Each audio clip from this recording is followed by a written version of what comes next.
Recording in progress.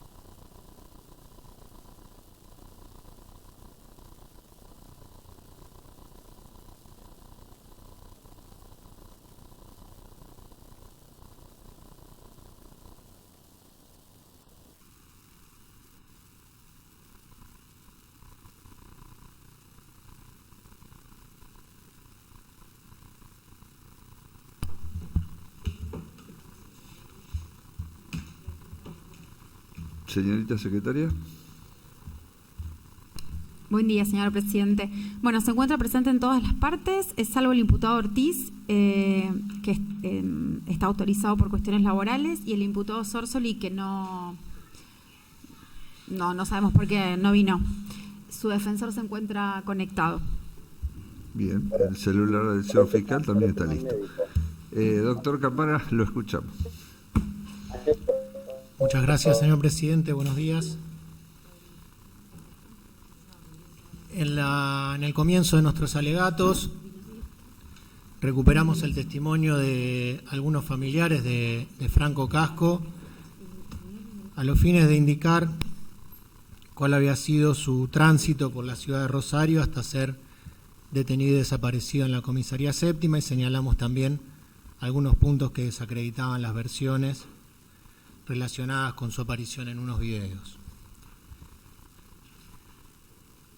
En ese marco nos quedó pendiente analizar el testimonio de su padre, Ramón Casco, quien también se dirigió a la ciudad de Rosario a partir del día 8, como consecuencia de que Franco nunca arribó a su localidad natal. Desde que llegó Ramón, contabilizamos por lo menos que concurrió unas 6 veces a la seccional séptima. El padre de Franco ratifica lo dicho por su hermana Roque en cuanto a esta cantidad de veces que asistieron a la comisaría en búsqueda de información respecto a la detención o al paradero de Franco, y al mismo tiempo aparecen las diferentes respuestas, versiones y reticencias policiales a informar. Así, la primera vez que Ramón asiste a la comisaría séptima en búsqueda de información respecto a Franco, recibe respuesta negativa. En esta oportunidad fue atendido por una mujer joven, morocha y de anteojos, descripción coincidente con la imputada Belkis González. En un segundo momento, de ese mismo día por la tarde, recibe una respuesta diferente por parte de los mismos agentes. Esta vez le dicen que allí había estado detenido una persona, Godoy Franco. ¿Qué cambió para que los agentes modifiquen la información que brindan a la familia? De hecho, eran los mismos que habían informado por la mañana a Ramón con respuesta negativa. La tercera vez fue al día siguiente. Ramón asiste con sus hermanas y ya son recibidos muy mal. Se sienten maltratados, les manifiestan que Franco no estuvo ahí y que no se estaban llevando adelante medidas investigativas. A los fines de despacharlos, les dicen que si obtienen alguna información los llamarían, pero jamás fueron llamados. La cuarta vez fue el día 13, ya con el arribo de Elsa Godoy a Rosario, la mamá de Franco, y en esta oportunidad les brindaron la versión de la detención de Franco Godoy, les dicen que fue liberado y los envían a buscarlo al Crotario o al Parque España.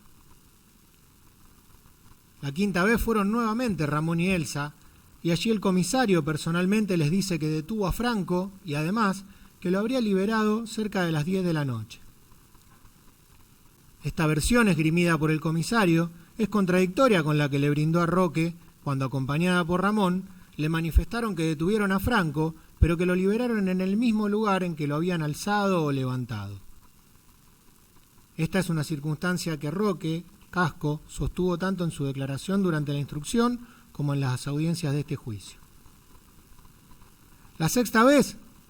fueron Ramón y Elsa, en un intento de conocer un poco más respecto de la supuesta liberación de Franco, donde los policías demoran más de 2 horas en brindarle atención, hasta que finalmente les habrían exhibido alguna documentación con una supuesta firma de Franco, que en su momento Elsa no reconoció como la que habitualmente estampaba a su hijo. Finalmente, luego de esta media docena de veces que la familia de Franco asistió a la comisaría séptima, en búsqueda de información sin obtenerla,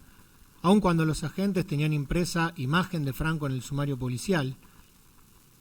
el día 30 de octubre se organiza una marcha desde el Cruz Alberdi hasta la seccional a los fines de peticionar avances en la búsqueda del paradero de Franco.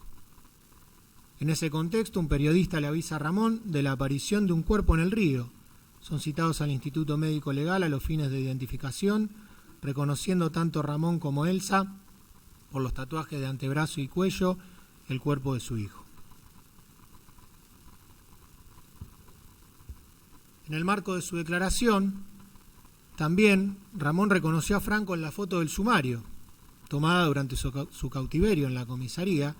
en la que manifestó que lo observa mal, golpeado, con la cara hinchada, torturado. Esta es la peregrinación que debió realizar la familia para ir reuniendo a cuentagotas información sobre lo ocurrido con Franco, hasta el hallazgo del cuerpo, debido a la sistemática reticencia del personal de la Comisaría Séptima a comunicarles lo sucedido, siendo que efectuaron incluso maniobras de ocultamiento para procurarse impunidad.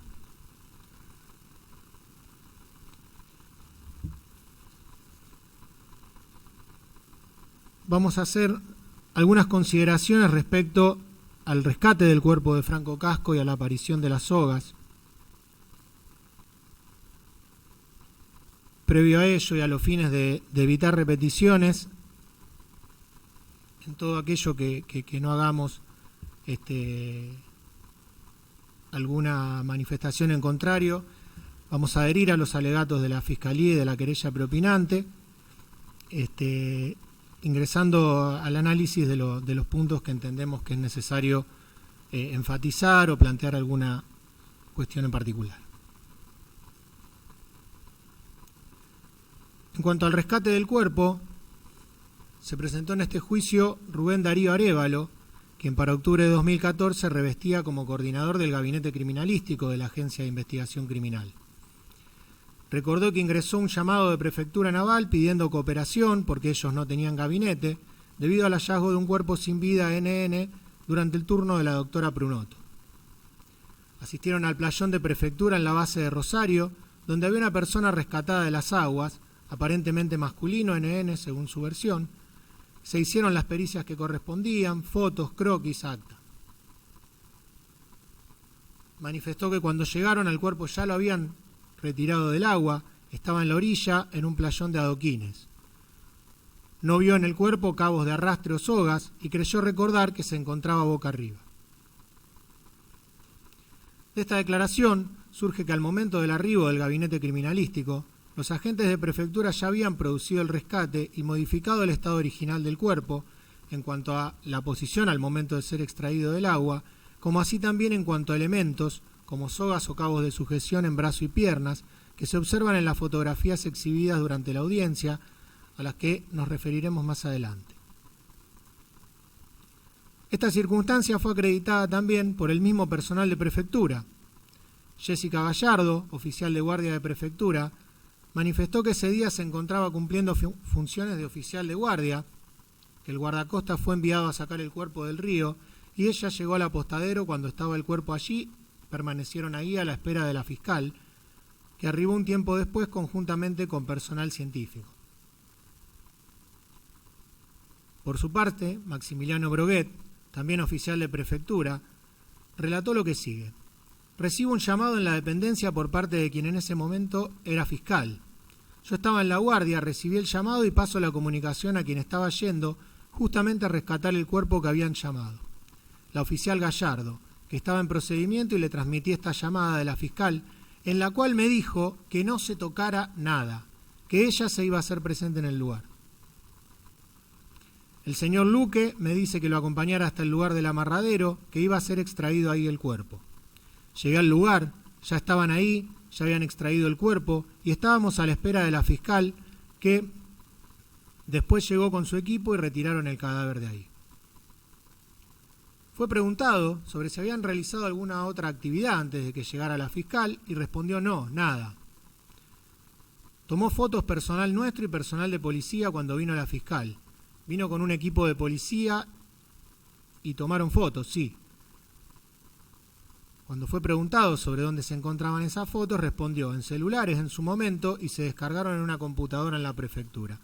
Ahí se imprimieron y se mandaron al juzgado o a la fiscalía, no recuerdo. Y preguntado sobre quién tenía acceso a esa computadora, respondió: todo el personal de la oficina, yo concretamente, yo las imprimí y armé el sumario y lo mandamos. Vuelto a preguntar si realizaron alguna maniobra sobre el cuerpo antes de que llegara la fiscal, respondió: no, ninguna maniobra. El prefecto Jara, junto al prefecto Baldassar Inís, efectuaron el rescate del cuerpo de Franco del Río y negaron durante la instrucción la utilización de sogas para esta tarea, contradiciendo la evidencia objetiva compuesta por las fotografías tomadas con el teléfono del prefecto Maximiliano Broguet, las que se recuperaron del equipo telefónico utilizado para la toma de imágenes del cuerpo de Franco junto a los oficiales mientras efectuaban el rescate.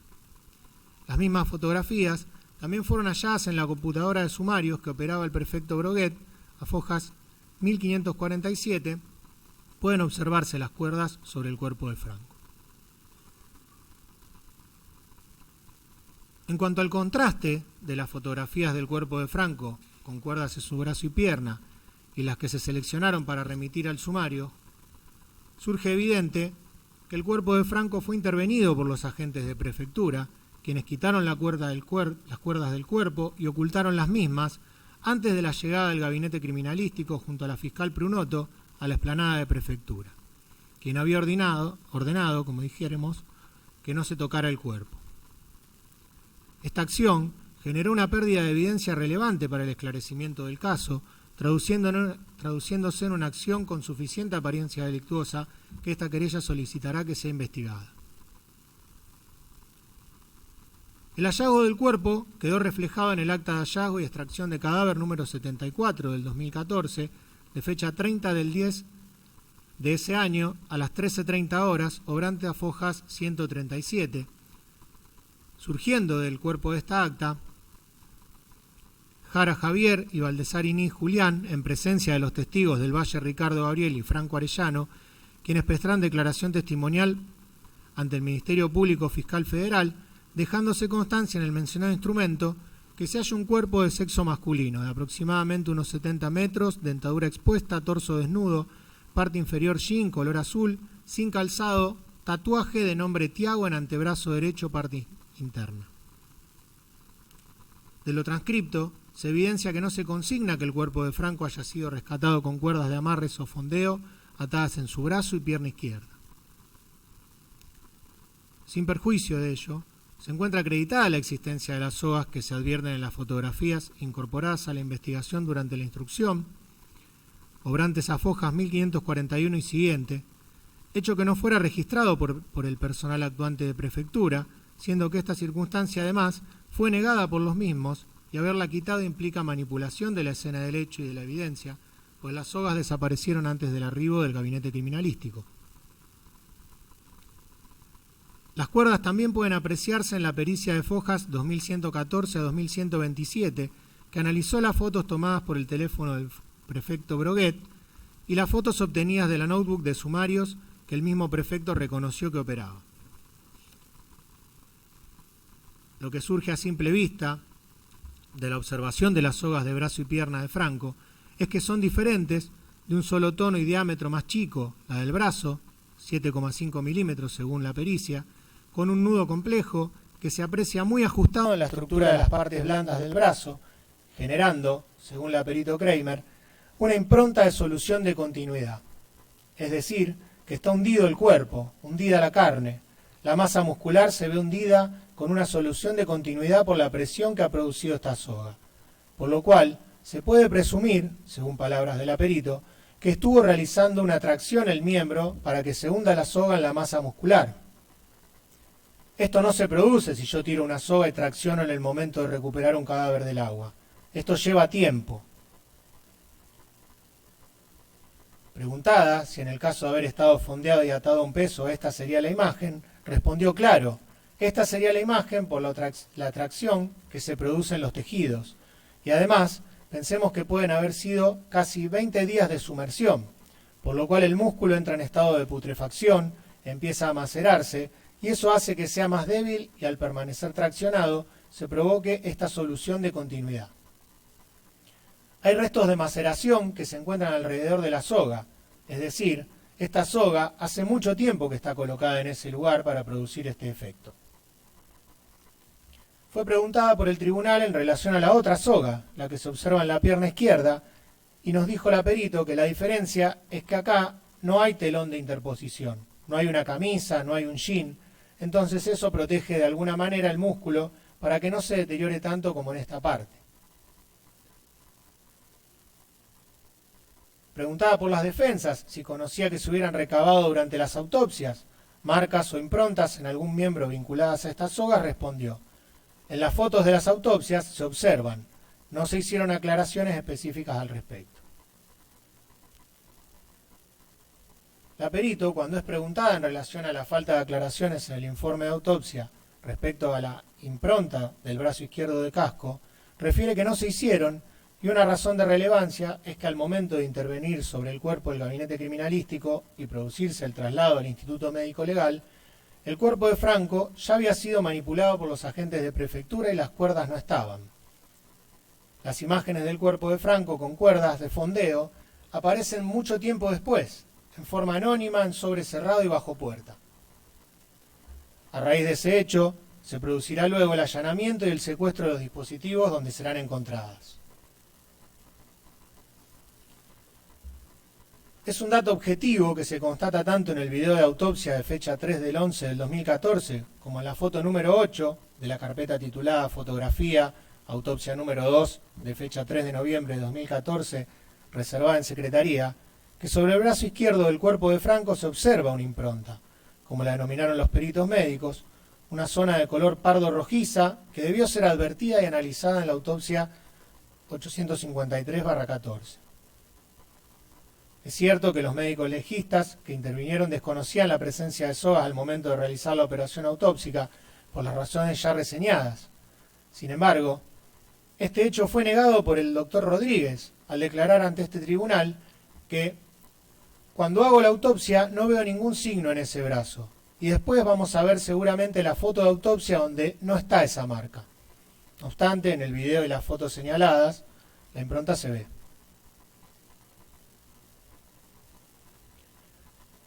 Retomando el análisis de la doctora Kramer, agregó sobre el punto que se trata de una soga en un cuerpo que aparece en el río flotando,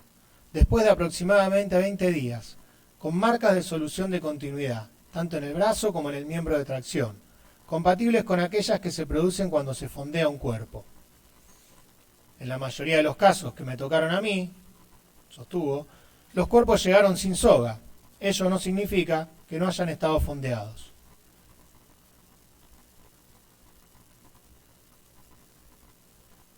Si bien sería una posibilidad que el cuerpo haya sido fondeado con una cuerda también sobre la pierna izquierda, sobre el jean que vestía, de forma de no dejar una impronta de características tan visibles y claras como la del brazo,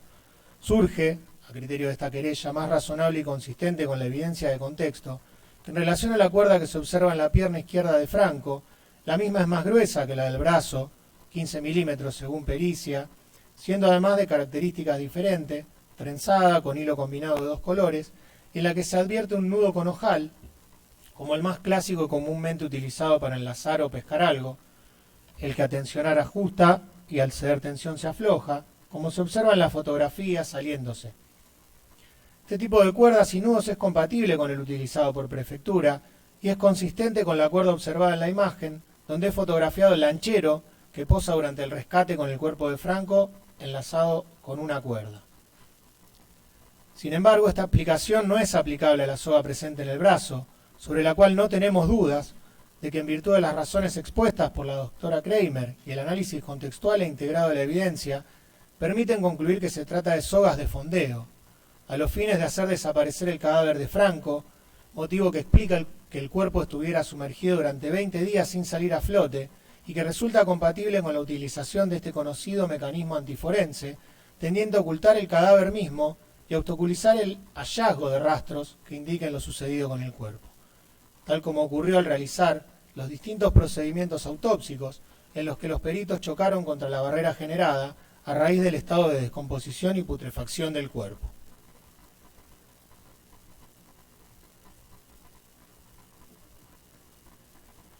Con motivo de este hallazgo, se produjo luego el reconocimiento del cuerpo en fecha 31 de octubre de 2014, a las 10 y 11 horas respectivamente, por sus progenitores Ramón Casco y Elsa Godoy, quienes reconocen a Franco Casco por sus características fisonómicas, por ser su padre y su madre, en las instalaciones del Instituto Médico Legal de Rosario, ante Silvia Beatriz Casela. Lo que no surge de ese documento debido a una mala praxis del Instituto Médico Legal, pero que fue determinante en el reconocimiento efectuado por ambos progenitores respecto a su hijo, es el registro de los rasgos, marcas, tatuajes, a partir de los cuales producen la identificación de Franco, atento al estado en el que se encontraba el cuerpo, en particular el rostro calavérico que complicaba una identificación facial, siendo relevante a estos fines los dos tatuajes que llevaba en su cuerpo Franco y conservaba al momento del rescate. Uno era el que tenía en su antebrazo con la inscripción Tiago, rememorando el nombre de su hijo, y el segundo, un tatuaje de 3 estrellas en línea en su cuello.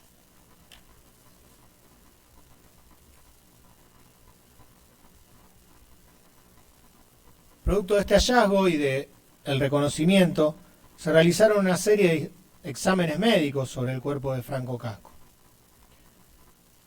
Sobre este punto vamos a remitirnos en general a lo ya analizado por las partes preopinantes, aunque entendemos necesario enfatizar y destacar algunos puntos que hacen al interés de esta querella e incorporar otros que no han sido introducidos.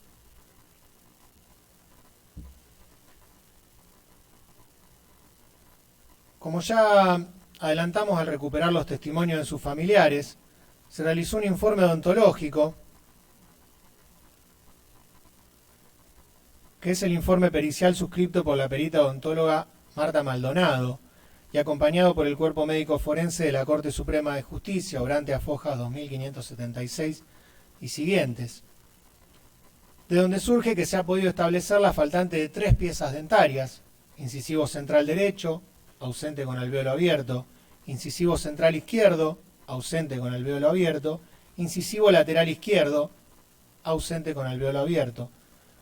siendo que del estudio de los maxilares se define que en vida todas las piezas dentarias se encontraban presentes. Su estado de salud dentaria en general era bueno, ya que se encuentran solo 2 caries y no hay otro tipo de patologías.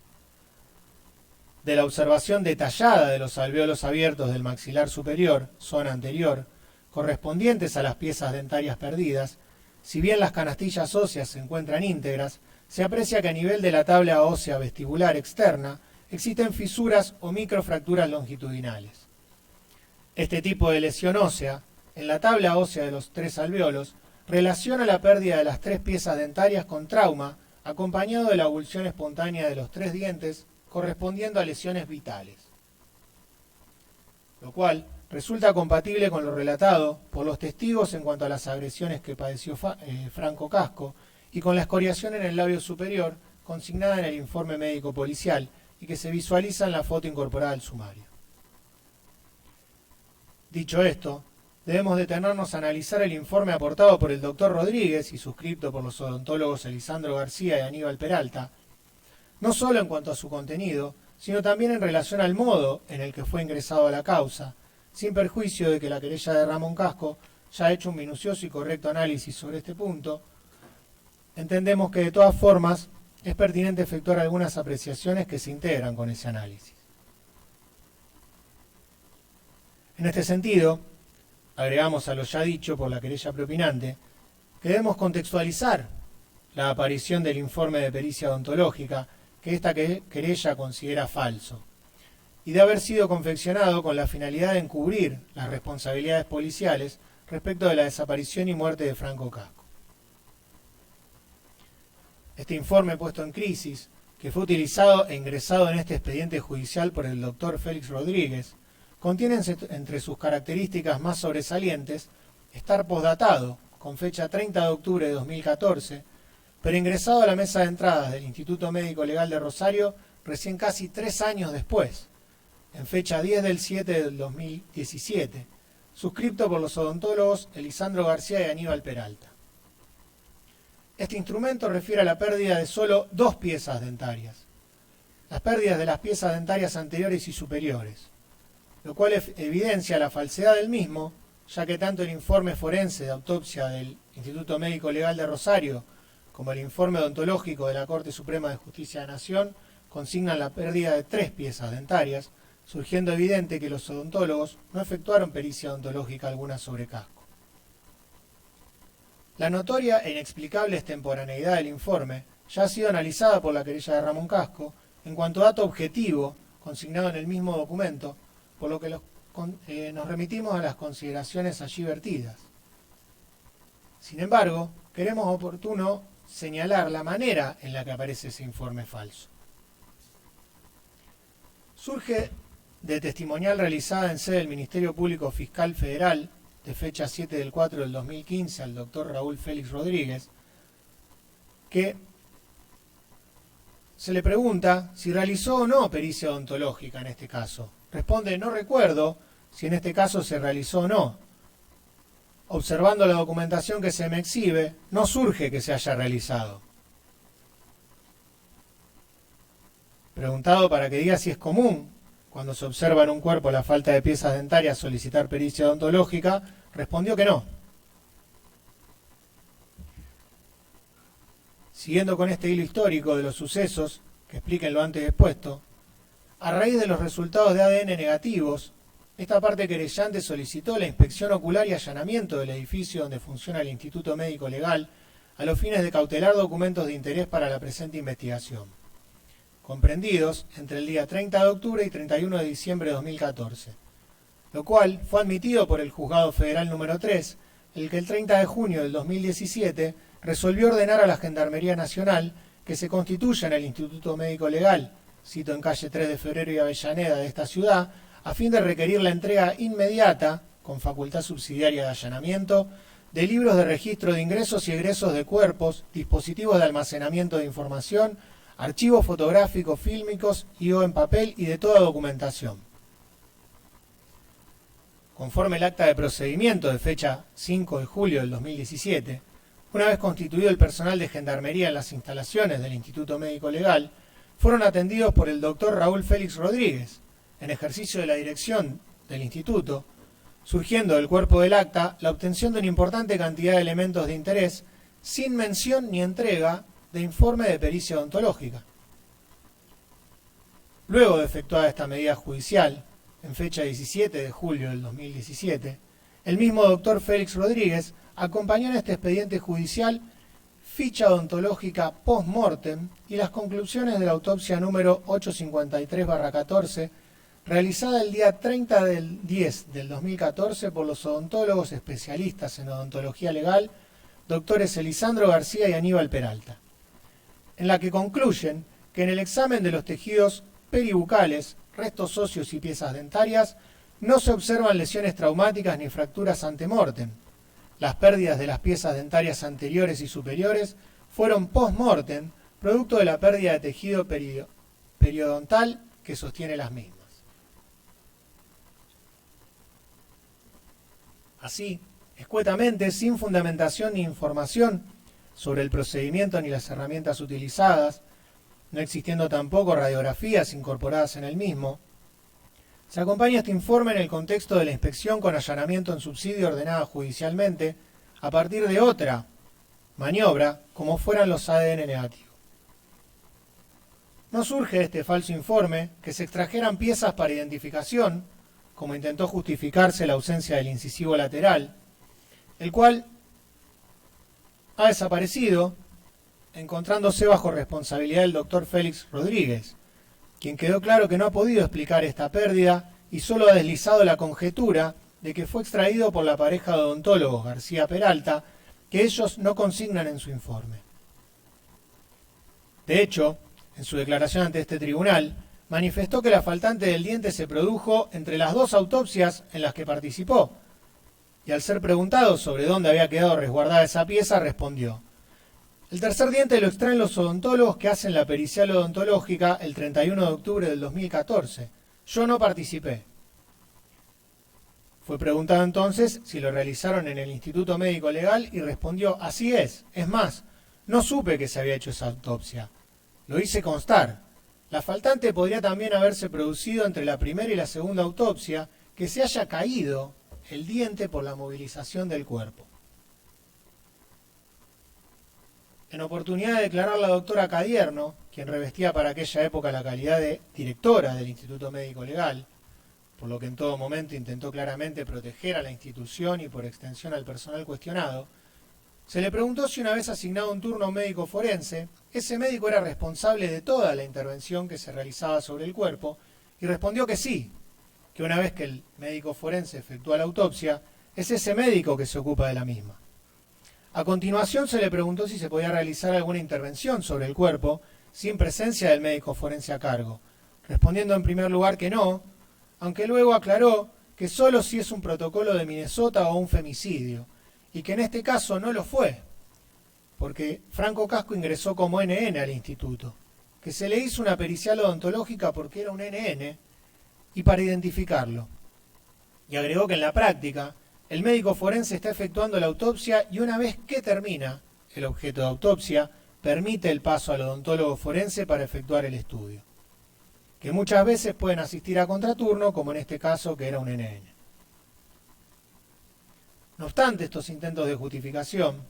queda de manifiesto que solo podían intervenir cuando el médico forense permitiera el paso, al finalizar su objeto de autopsia. Es dable recordar que el objeto de autopsia finalizó una vez ejecutada la ampliación de fecha 3 del 11 del 2014, por lo que la supuesta actuación de los odontólogos también se produjo en violación a esta regla. Siguiendo con lo dicho por la doctora Cadierno, se le preguntó sobre las tareas que debe realizar el perito odontólogo en el caso de que su intervención tenga fines identificatorios, y nos dijo que debían efectuar la radiología correspondiente y después examinar la cavidad bucal, y que hacían una ficha como cualquier odontólogo en el consultorio. No menciona Cadierno la extracción de piezas como tareas propias de la identificación. Queda claro entonces que al igual que la médica Celaya, los odontólogos García y Peralta realizaron un informe a partir de una foto e intentaron introducirlo a través del doctor Rodríguez en el marco de las medidas ordenadas contra el Instituto Médico Legal. De ello se evidencia que no hayan mencionado en su informe la faltante del incisivo lateral, ni mucho menos que consignaran su extracción para un posterior estudio.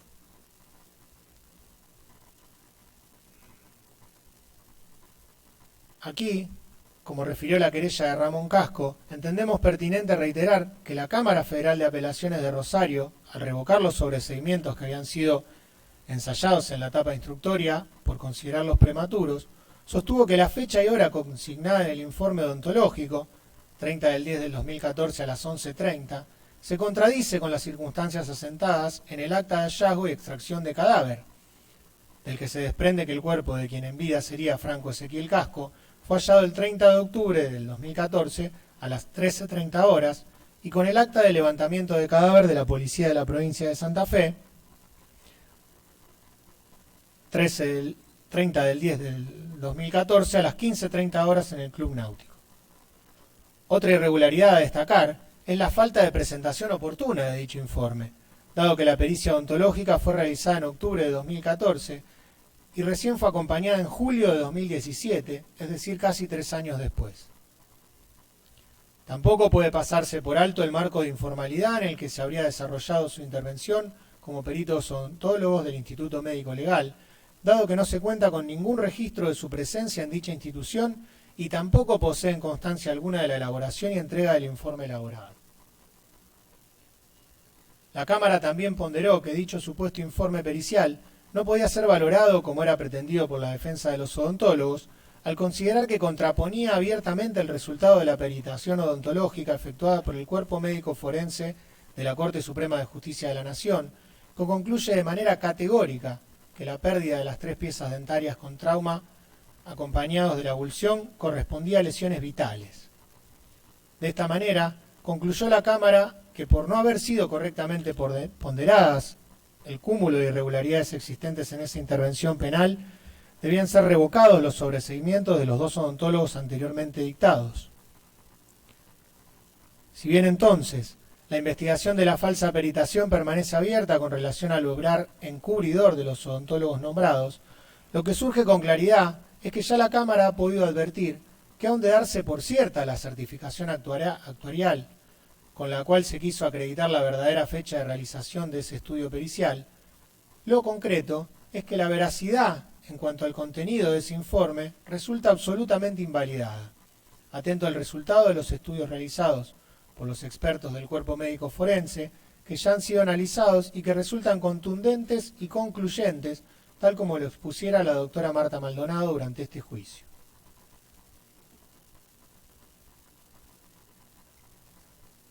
En síntesis, surge de lo expuesto que al momento de realizarse la autopsia del cuerpo de Franco Casco el día 30 de octubre de 2014,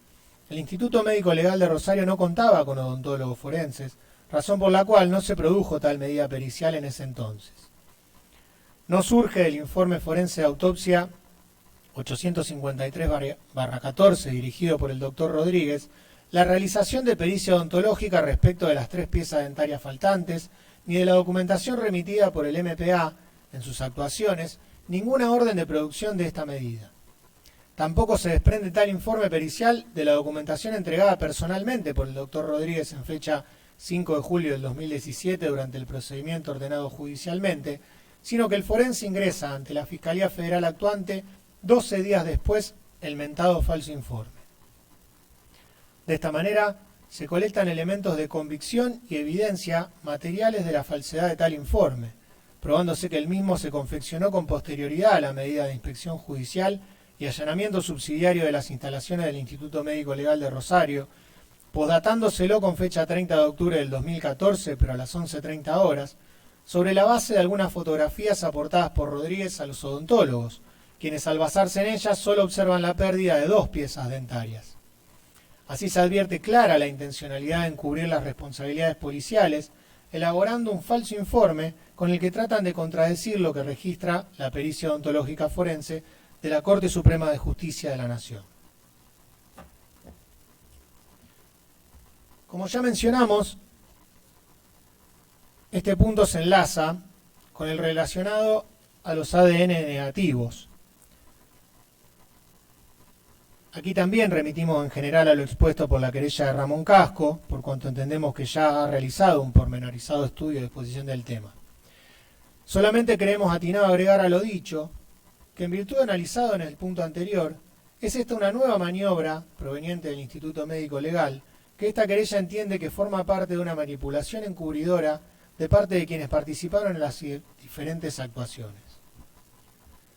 Hasta el momento, hemos señalado la ausencia del registro de rasgos, marcas, tatuajes, etc., a partir de los cuales sus progenitores producen la identificación de Franco, la negación de la presencia de la impronta en el brazo que se observa en la foto y video de autopsia a simple vista, la pérdida de una pieza dentaria que nadie puede explicar y la incorporación extemporánea de un informe odontológico falso, así como la falta de implementación del protocolo de Minnesota reconocida por la propia directora del instituto. Por último, el envío de muestras para análisis de ADN que no se correspondían con el cadáver de Franco Casco, como se determinó con posterioridad, se enrola en una nueva maniobra de encubrimiento, enlazada con las mencionadas, comprobada a partir de que los primeros resultados negativos ocurrieron como consecuencia de que toda la muestra ósea remitida no pertenecía al cadáver de Franco Casco. Todas estas conductas implicaron un entorpecimiento probatorio y obstaculización de la investigación, cuando no maniobras tendientes directamente a encubrir las responsabilidades por el hecho investigado, que a criterio de esta querella deberán ser objeto de una profunda investigación, como solicitaremos oportunamente, adhiriendo a lo postulado por la querella propinante.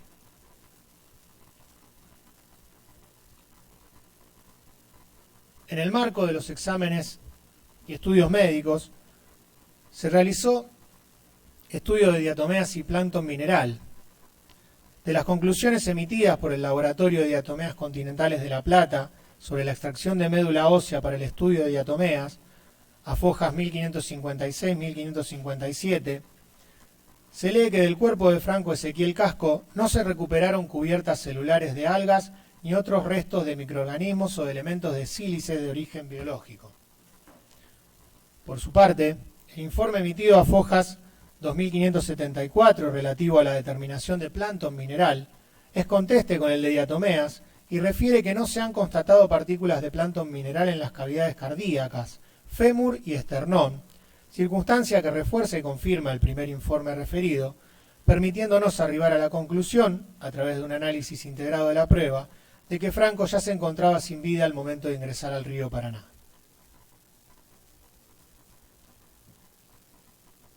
La evidencia médica y el resto de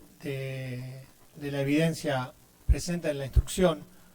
fue también analizada por la doctora Virginia Kramer, quien expuso ante este tribunal sus valoraciones científicas sobre el conjunto de esa prueba, analizada en forma integrada. Sin perjuicio de ello, haremos mención solamente a los puntos de interés a criterio de esta querella en relación a los procedimientos de autopsia. Planteó la doctora Kramer que la operación de autopsia tuvo como característica que en lugar de realizarse una nueva autopsia en el Instituto Médico Legal de Rosario, ella solicitó que no se realizara en esa dependencia, principalmente por las fundadas sospechas que recaían sobre esta institución y que se realizara en la morgue de la Suprema Corte de Justicia de la Nación, donde se utilizó el protocolo de Minnesota, como corresponde ante la presunción de cualquier muerte en custodia, el cual establece sucintamente que la autopsia debe ser completa, metódica, sistemática, ilustrativa y contextualizada, que es uno de los puntos más importantes que marca el protocolo, y con medidas de bioseguridad. Dijo la perito que es importante que sea contextualizada, precisamente para evaluar el contexto en el cual se podrían haber producido las lesiones, porque eso permite que los profesionales que van a hacer la operación de autopsia vayan a buscar elementos que podrían pasar desapercibidos si no se tiene en cuenta ese contexto.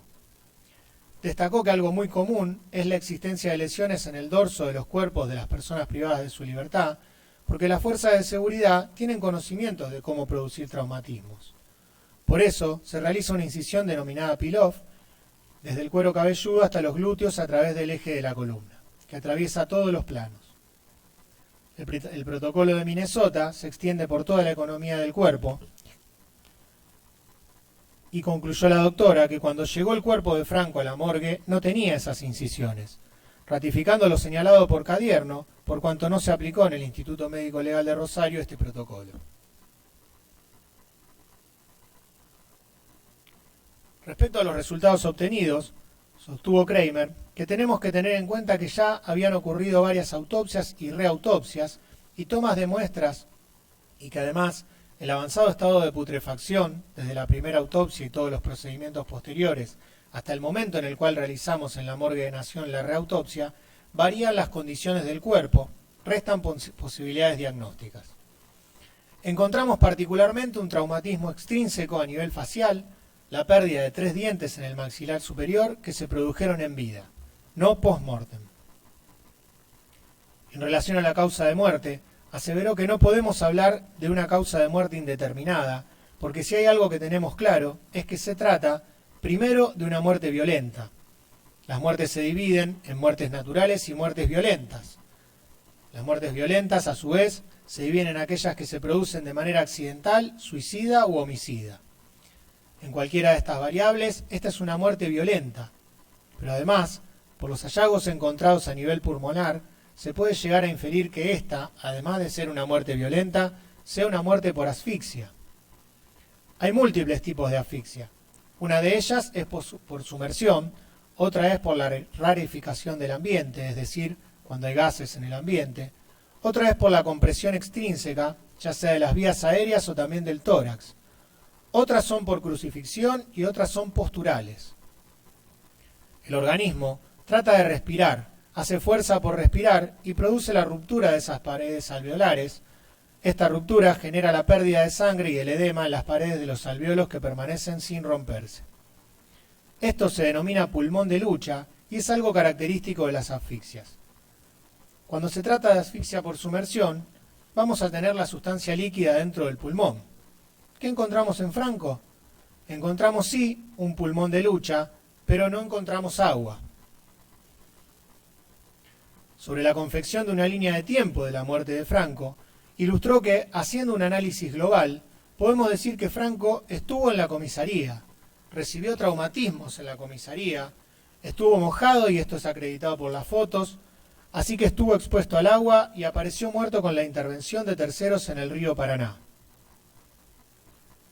En relación a cómo concluye que cayó el cuerpo al agua, con o sin vida, afirmó que había que tener en cuenta que un cuerpo con vida hubiera aspirado el agua del río Paraná, hubiera llegado al corazón, hubiera llegado a la médula y se hubieran encontrado en la médula diatomeas compatibles con las existentes en el río Paraná, si se hubiera tomado una muestra de cantidad adecuada, por lo cual considero que fue arrojado probablemente sin vida. Preguntada por el tribunal si la presencia de agua no se pudo determinar por las condiciones del cuerpo o porque no existía, respondió: no se pudo determinar por las condiciones del cuerpo, pero las características de ruptura de los alvéolos no son exactamente iguales cuando irrumpe el agua, rompiendo, que cuando se produce, utilizando un término no técnico, la explosión de los alvéolos cuando se está haciendo el esfuerzo de la persona por respirar. Entonces, aquí podríamos estar hablando de una asfixia. Todas las asfixias son muertes violentas, producida probablemente por una constricción extrínseca del cuello o del tórax que produjo este pulmón de lucha. No podemos asegurar que esté relacionado con el ingreso de agua porque no ha tenido las características propias. Además, el estado de putrefacción del cuerpo no ayudaba a ciertas aseveraciones. Finalmente, aseguró entonces que la muerte es una muerte violenta por asfixia.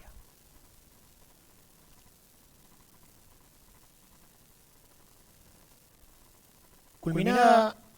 la parte vinculada a los exámenes médicos realizados sobre Franco, vamos a ingresar a la valoración de la versión policial de los hechos, tal como fueran construidos como coartada por el personal policial.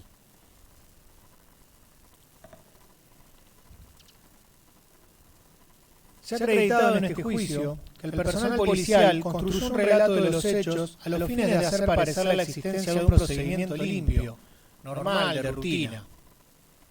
Así lo consignaron en el libro Memorándum de Guardia y en el sumario de actuación labrado a partir de la llamada del vecino Alberto Daniel Crespo, que originara el supuesto arresto en la plaza de Calle Alsina y Bordaberry, aunque en el acta de procedimiento se registra Constitución y Catamarca, 3 cuadras distantes de la otra intersección. El día 7 de octubre de 2014, en el horario aproximado de las 13:30, con supuesta liberación el mismo día en horario de las 22:05, aunque como se verá, se trató de una construcción falaz tendiente a otorgarle viso de legalidad a la privación ilegítima de la libertad mediante un procedimiento fraguado. Sobre estas actuaciones policiales, tenemos en primer lugar un procedimiento impostado. Durante la instrucción se llevó a cabo un allanamiento en la comisaría séptima donde fueron secuestrados 6 libros de guardia, 3 anteriores a la desaparición forzada de Franco Casco y 3 posteriores, de los que a ser compulsados se puede establecer cuál es la mecánica usual y normal de funcionamiento de la comisaría en un procedimiento de rutina, qué tipo de registro producen y con qué formalidades. El supuesto procedimiento que finaliza con la detención de Franco Casco tiene su origen, conforme a la documentación obrante en la causa, en una actuación realizada por el subcomisario Diego Álvarez y el oficial César Acosta, a raíz de un llamado telefónico proveniente del señor Daniel Crespo, al celular de Diego Álvarez, sin que se deje constancia del mismo en el libro Memorándum de Guardia, sino hasta la ampliación inédita que produce en la hoja 91 del libro de Guardia. En este libro solo se registra la salida de la comisaría por parte de los agentes mencionados en el móvil 5667 a las 12:50 con el posterior regreso con el aprehendido Godoy, en el horario de las 13:15, por lo que tampoco se le otorgó número de referencia a la denuncia del señor Crespo asentada en el libro de guardia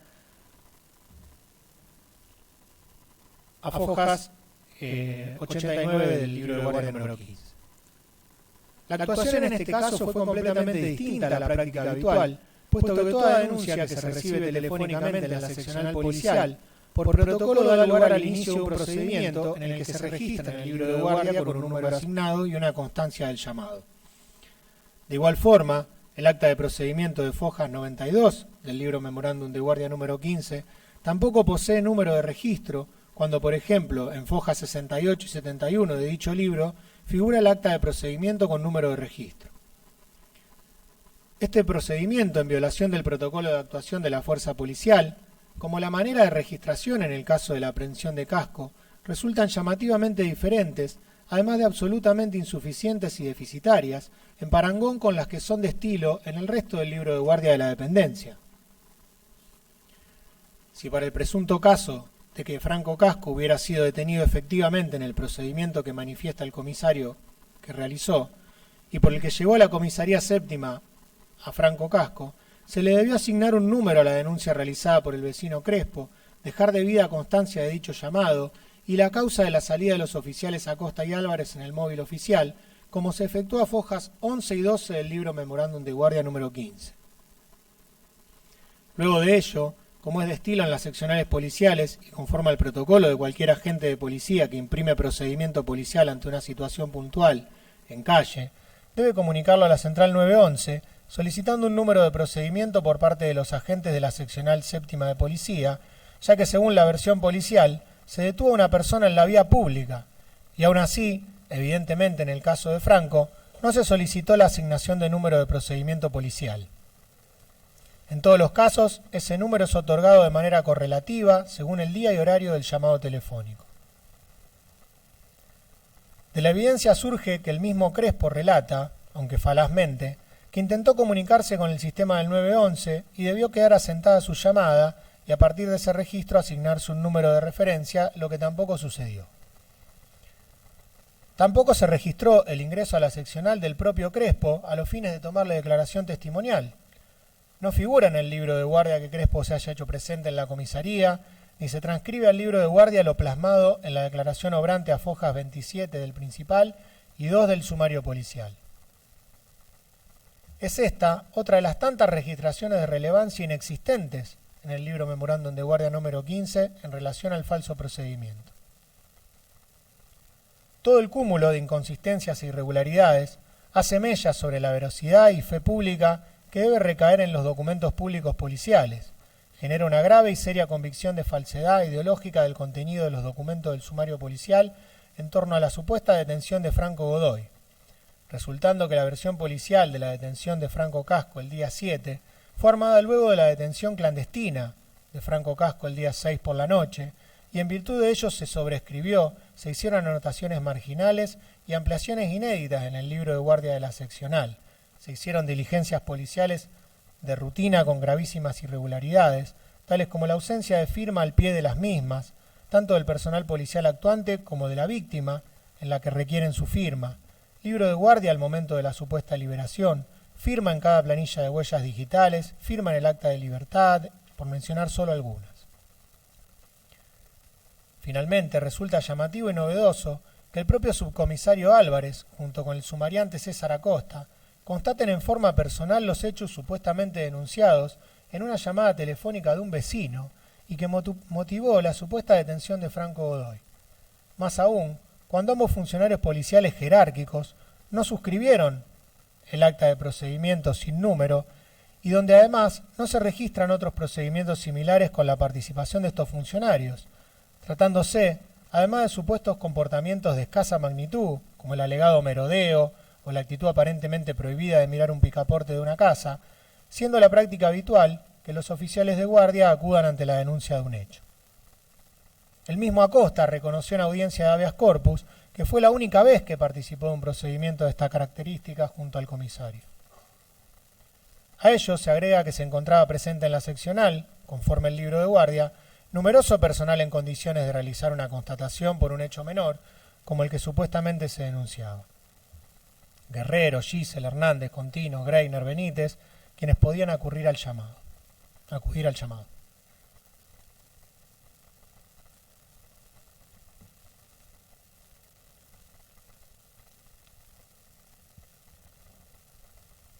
Otro de los puntos sobresalientes está vinculado al lugar de aprehensión de Franco Godoy. Para revisar este tramo, debemos centrarnos en lo relatado por Álvarez y Acosta en el acta de procedimiento, en el recorrido del móvil 5667 de la seccional séptima y las inconsistentes y contradictorias declaraciones de Daniel Alberto Crespo. Considerando la versión policial brindada en el acta de procedimiento, sin número y sin firma de los funcionarios policiales jerárquicos de la comisaría actuantes, comisario Álvarez y sumariante Acosta, en relación al momento y el lugar en que se habría producido la aprehensión de Franco Casco, existen numerosas inconsistencias y contradicciones en la versión policial. En primer término, conforme surge del libro Memorándum de Guardia a Fojas 92, como también del acta de procedimiento y de los informes brindados por Álvarez y Acosta en el marco de las audiencias de habeas corpus ante la justicia provincial, la detención de Franco Godoy la habrían llevado a cabo Álvarez y Acosta en la intersección de las calles Catamarca y Constitución de Rosario. Así, el acta de procedimiento de Fojas 25 y 26 expresa que siendo en la intersección de las calles Catamarca y Constitución se avista una persona de sexo masculino que al paso del móvil policial intenta ocultarse detrás de un árbol. Esta intersección fue sostenida como el punto de aprehensión también durante las audiencias de habeas corpus, tanto por Acosta como por Álvarez. Ello es raro porque conocían muy bien la jurisdicción y consignaron esta intersección a las pocas horas del procedimiento. Sin embargo, del análisis del recorrido efectuado por el móvil policial, el día 7 de octubre, en la franja horaria comprendida entre las 13 y las 13:14 horas, obrante a Fojas 114 y 2433, dicho móvil policial no circuló por la intersección de las calles Catamarca al 3600-3700 ni Constitución a la altura del 200-300, lo que a partir de evidencia objetiva de geoposicionamiento del móvil muestra una grave inconsistencia en la versión policial, con lo que la coartada policial de detención de Franco Casco conforme al acta de procedimiento deviene falsa, al menos respecto al verdadero día y horario de la aprehensión. Asimismo, en relación al GPS, tampoco concuerda el tiempo de detención registrado con el relato del propio comisario en las audiencias de habeas corpus. En tanto sostuvo que finalmente, en una de las vueltas que estamos dando en calle Constitución y Catamarca, vemos una persona que está parada al lado de un árbol. Nos acercamos con el móvil, descendimos para identificarlo, y cuando nos ve descender, estábamos los dos uniformados y con el móvil oficial, toma entre sus manos, o ya lo tenía, un adoquín de una dimensión considerable. Cuando nos acercamos empieza a hacer el ademán como si nos fuera a tirar el adoquín y nos decía que no nos acercáramos. Como es de estilo, empezamos a decir que se calmara, que bajara el adoquín para poder dialogar. Esta persona, lejos de esto, nos sigue amenazando y nos dice que no nos acerquemos. Nosotros nos separamos en forma de abanico. Entre 5 y 10 minutos aproximadamente, estuvimos tratando de convencerlo de que dejara el adoquín para poder dialogar con él. Finalmente, en un descuido al mismo tiempo, nos abalanzamos sobre esta persona, tratamos de quitarle el adoquín, lo que logramos finalmente, y de colocarle las esposas de seguridad para que no nos vaya a lesionar a nosotros y no se vaya a lesionar él mismo, lo cual nos llevó algunos minutos más. Estamos hablando entonces de más de 10 minutos conforme el relato del propio comisario que habría realizado la aprehensión. ¿Cuánto estuvo detenido el móvil según el GPS? No en calle Constitución y Catamarca ni Tucumán, sino en calle Catamarca y Alsina. 5 minutos y 6 segundos. De las 13:03:49 a las 13:08:55. Por su parte, en su descargo, Álvarez plantea que solo se detuvo 8 minutos en las cercanías de la estación Rosario Norte, lo que no le daría tiempo para detener a Casco. Sin embargo, de su propia versión, surge que con 5 minutos bastaron para aprender a Franco Godoy, aunque con las contradicciones señaladas anteriormente en lo que indica el GPS, lo que relató el mencionado en las audiencias de habeas corpus. Seguramente la aprehensión de Franco Casco por sus características personales no conllevó ninguna demora y escasos minutos bastaron para levantarlo. Lo que queremos remarcar no es eso en este punto, sino las variaciones de la versión policial que abonan a su falsedad. Entonces, a partir de este elemento objetivo de prueba, se evidencia que la versión policial de la detención de Franco Casco en la plaza de calle Alsina y Catamarca el día 7 de octubre, en el horario de las 13:15, es una coartada policial que intenta dotar de una apariencia distinta a la privación de libertad de Casco, a los fines del ocultamiento de la detención ilegal, atento a que no hay elementos objetivos de prueba que indiquen lo contrario. Franco Godoy, además, no cometió ningún hecho ilícito. Lo cierto es que los policías que actuaron en el marco de toda la detención de Franco ocultaron su verdadera identidad, tanto a los familiares en todas las oportunidades que le requirieron información respecto al paradero, como los funcionarios judiciales. Aún ante este intento policial de ocultar la privación de libertad de Casco, ella no pasó desapercibida, al igual que su verdadera identidad, para la dignidad y sentido humano de varias personas que se encontraban detenidas en la seccional séptima la noche del 6 de octubre del 2014, identidad que de hecho usó la víctima para identificarse durante su cautiverio ante los agentes policiales, conforme al testimonio de los testigos presenciales que dieron cuenta de su paso por el calabozo transitorio y declararon haber escuchado a la víctima decir Franco Casco. Asimismo, surge tanto de la denuncia como de las 4 declaraciones testimoniales brindadas por el señor Daniel Alberto Crespo, que éste sitúa a la persona detenida por Álvarez y Acosta en la plaza ubicada en la intersección de las calles Catamarca, Alsina y Bordavere, tanto al momento de visualizarlo por primera vez como al de la detención. El vecino cómplice de la coartada policial intenta dar sustento al relato policial, confirmando el lugar de detención del procedimiento de referencia. De lo expuesto por Daniel Alberto Crespo en el informe prevencional, surge como lugar de aprehensión de una persona, a la que no vio si se trataba del supuesto chico que venía siguiendo, solo lo infirió, aunque sí aparentemente pudo ver algo más difícil, como sería un supuesto cruce de miradas. Para nada estos dichos podrían sustentar que se trataba de la supuesta detención de Franco Casco en la intersección de las calles Catamarca entre Alsina y Lavalle, es decir, un lugar diferente al registrado en el acta de procedimiento por los agentes policiales y que se encuentra a 3 cuadras de distancia del lugar indicado por Álvarez y Acosta en el acta de procedimiento. Lo analizado resulta en una grave y determinante inconsistencia del sumario policial que contradice el propio relato policial. Del simple contraste del recorrido del móvil 5567, lo narrado por el testigo Crespo y lo relatado por los funcionarios jerárquicos policiales de la seccional séptima, surgen inverosímil la existencia del procedimiento policial en la intersección de calles Catamarca y Constitución, donde se habrá detenido a Franco Godoy. Atento que en el horario alegado en la versión policial, el único momento en el que el móvil policial se detiene en calle Catamarca a la altura del 3400 es a las 13:28, donde existe el semáforo en la intersección con calle Caferata.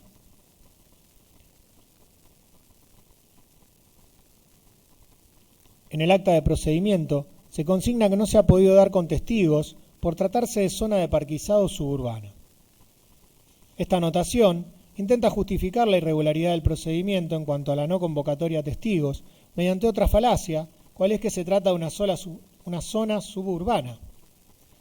Hemos visto durante las audiencias las fotografías tomadas durante la actuación llevada adelante por el personal de Gendarmería, junto a funcionarios del Ministerio Público Fiscal, en donde se observa claramente que se trata de una zona urbanizada y poblada, donde no resultaría nada dificultoso convocar a 2 testigos que presenciaran el procedimiento, por lo menos una vez aprendido el sospechoso, conforme a la versión policial. Sin embargo, no lo hicieron. Sobre este punto fue claro el testimonio del sargento de Gendarmería Edgar Castillo, quien recordó haber participado de la reconstrucción de un recorrido, mencionado por el señor Crespo, y manifestó que la zona es asfaltada, el recorrido era todo asfalto, la distancia que había entre la casa y el cordón es todo vereda y árboles, muchos árboles, todas casas. Lo que recuerdo es que había botón antipánico en una de las esquinas o cerca de alguna casa, no recuerdo bien. Una zona poblada, es una zona bastante poblada, sí, relató.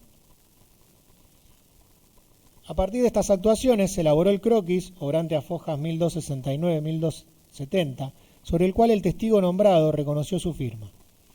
Posteriormente le fueron exhibidas las fotografías, obrantes en el resguardo de CJ3/1 letra F, y consultado si se trataba de las imágenes correspondientes al recorrido con el que luego se confeccionó el croquis, el testigo recordó que sí, esa es la plazoleta, ahí en la esquina, donde está el banco que yo mencioné primeramente. Están mirando hacia la calle Bordavere, esos bancos miran hacia las vías. Por último se le preguntó por la presencia de adoquines y dijo no recordar. Queda así probada otra de las tantas falacias introducidas en el acta de procedimiento. Este tribunal ha podido observar las mismas imágenes en las que resulta evidente que se trata de una zona poblada, en la que sin mucho esfuerzo podría haberse convocado a 2 testigos, o incluso llamar telefónicamente al mismo Crespo, que se hizo luego al citarlo en la seccional pasadas algunas horas, pero era necesario suprimir este requisito, porque tal aprehensión en ese día y horario no se produjo.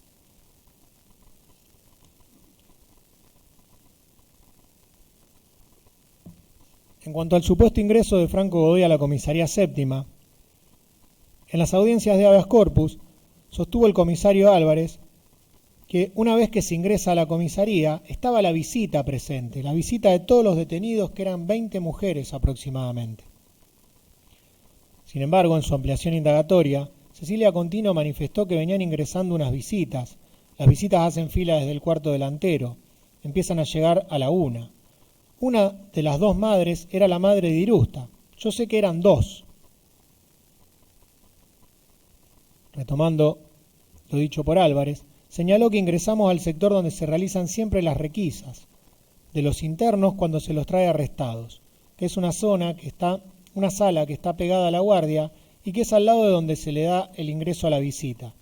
O sea que también había mujeres ahí que estaban durante la visita. Se ingresa y se practica una requisa palparea en búsqueda de elementos de peligrosidad o elementos de valor. Finalmente, la requisa que se hizo con el cabo de cuarto y el personal de guardia, arrojó resultado negativo. Preguntado quién era el cabo de cuarto, dijo que era Walter Benítez. Pero el propio Benítez declaró ante este tribunal y expresó que a la 1 de la tarde,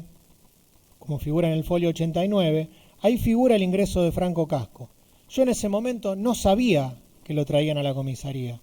porque no recuerdo si estaba en zona de calabozos o en la cocina. Más adelante, refiere, esa primer requisa que se hace yo no participo. Estaba en otras tareas. No recuerdo si Acosta o Guerrero, alguien me lo lleva. Abro el transitorio y lo dejo ahí.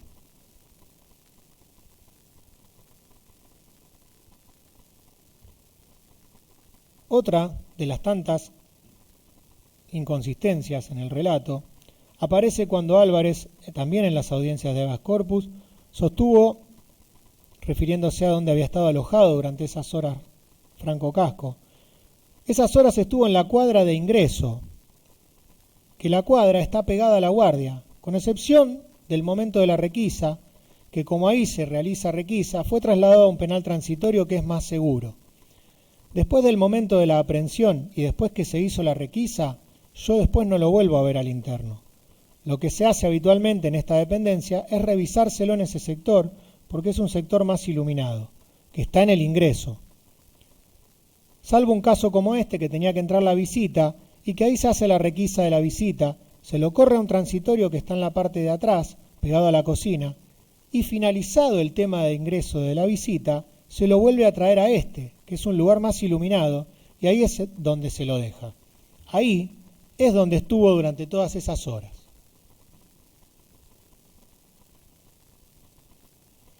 Va de suyo, en el contexto antes descripto, que el registro en el libro de guardia de la seccional séptima se produce también con inconsistencias al consignarse su nombre como Franco Godoy y no Casco, y también sobre su número de documento de identidad, consumando una situación de cautiverio que impediría a familiares, a cualquier persona o autoridades judiciales contar con información respecto al paradero de Franco Casco. En relación al registro del número de documento, es difícil pensar que no tuvieron en sus manos el DNI de Franco Casco, atento que registraron de forma casi idéntica su número. Solo se cambió un dígito, 37.530.992, en vez de 38.530.992, conforme a la copia de su documento obrante a Fojas 45 de autos. De hecho,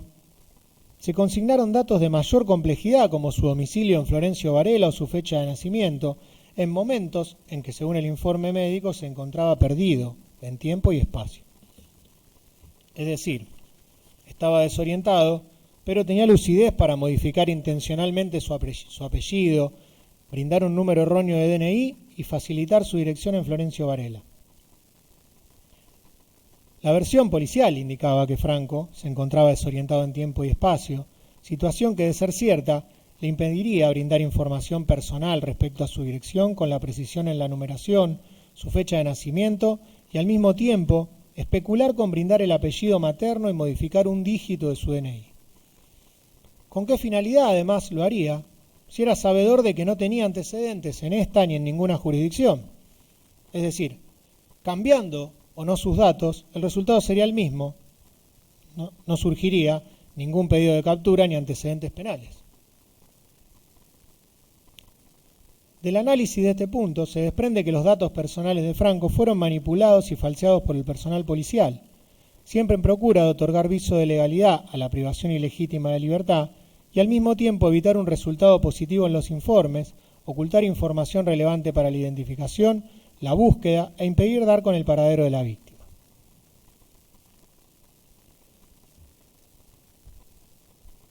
En su ampliación de declaración indagatoria de fecha 13 de marzo del 2022, Álvarez incorporó una llamada al 911 realizada por la oficial de guardia Cynthia Greiner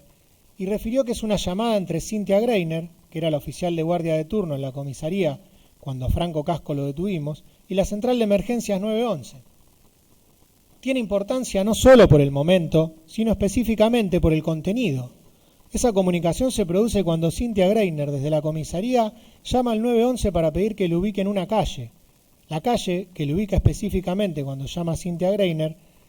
el 7 de octubre. El llamado no recuerdo bien en este momento el horario exacto, pero el momento exacto tiene que haber sido entre las 13:30, que es cuando llegamos a la comisaría e ingresamos con Franco Casco, y aproximadamente las 17:18 horas, que es el momento cuando pidieron todos los informes. En ese llamado, la oficial de guardia, Cynthia Greiner, se comunica con el 911, como era de estilo en ese momento, y le dice, por favor, ubicame una dirección, el pasaje, y le dice el pasaje 12, creo que al 3700. Esa es la dirección que nos dio a nosotros Franco Casco. Era habitual en ese momento, cuando uno no conocía una calle, llamar al 911 y decir, ubicame en el mapa, a ver si por sistema te sale esta calle, y le preguntan, ¿pero es calle o pasaje? Y acá viene lo importante, según Álvarez. Ella le dice, no sé, ¿para qué le voy a preguntar? ¿A quién le iría a preguntar? A Franco Casco, que lo teníamos en la comisaría, declaró. Motivo por el cual, según Álvarez, queda totalmente desvirtuado la idea de que a Franco Casco lo hayamos tenido la noche anterior detenido, lo hayamos matado, porque el día 7, la misma oficial de guardia está diciendo, ¿para qué le voy a ir a preguntar dónde queda la dirección, si es calle o si es pasaje?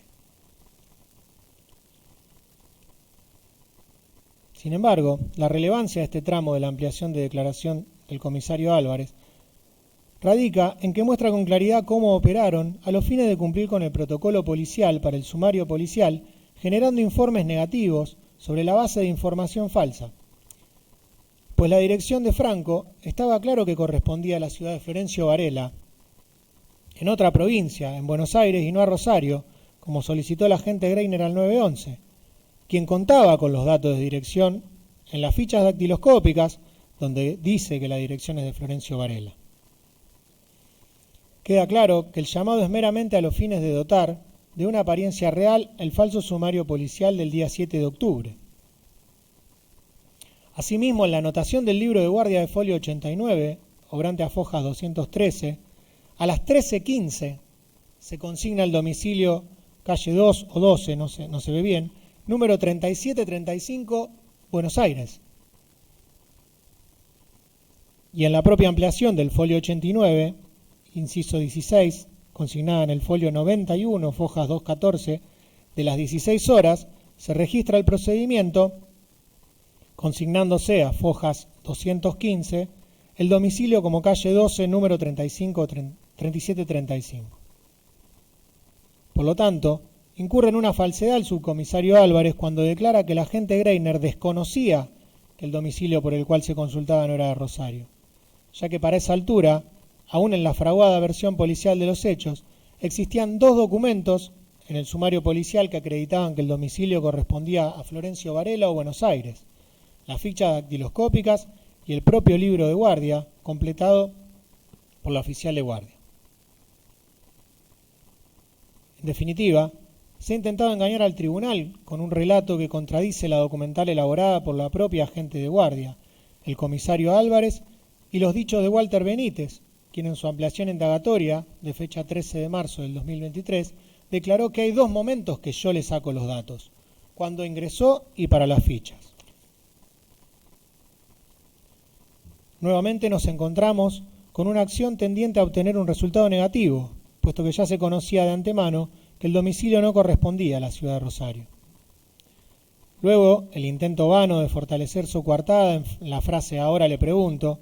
en un llamado que sabe el comisario que queda el registro de la comunicación grabada, y la inexistencia de un nuevo llamado al 911, indican claramente que se trató de una muletilla a los fines de finalizar la comunicación, sabiendo que para ese momento el objetivo estaba logrado, esto es, el registro de un intento de constatación de domicilio con resultado negativo.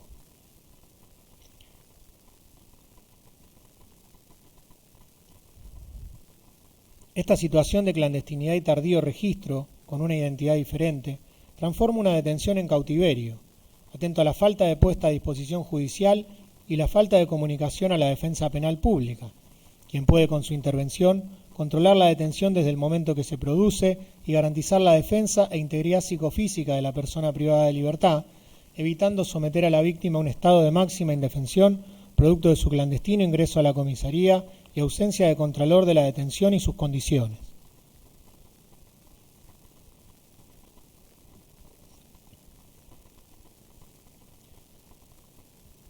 En relación al punto de averiguación de antecedentes, se observaron en estas audiencias groseras irregularidades en la actuación policial en cuanto a la confección de las fichas dactiloscópicas y la gestión de la información de las mismas. Del procedimiento realizado con respecto a la detención de Franco Godoy, también se advierte, en contraposición con otras detenciones registradas por la misma Comisaría Séptima, que no se cumplieron con los protocolos que son de estilo para esta seccional, conforme el cotejo de los libros de guardia secuestrados. Observamos que en las restantes detenciones se efectúan consultas telefónicas con jefatura sobre el resultado de los antecedentes que pudieran registrar los detenidos, mientras que en el caso de Franco Casco se alteró dicho procedimiento dado que los agentes de la seccional séptima, Guerrero y Hernández, transportaron personalmente en un móvil policial las fichas dactiloscópicas del llamado Franco Godoy, recién 5 horas después de la presunta detención, según versión policial, es decir, a las 17:30 horas. A fojas 2274 a 2292 constan las actuaciones relativas a la averiguación de antecedentes del llamado Franco Godoy, arrojando resultado negativo en cuanto a la existencia de prontuario y pedido de captura y o paradero, y de las que se desprenden llamativas y graves irregularidades en cuanto a las formalidades de las mismas, atento a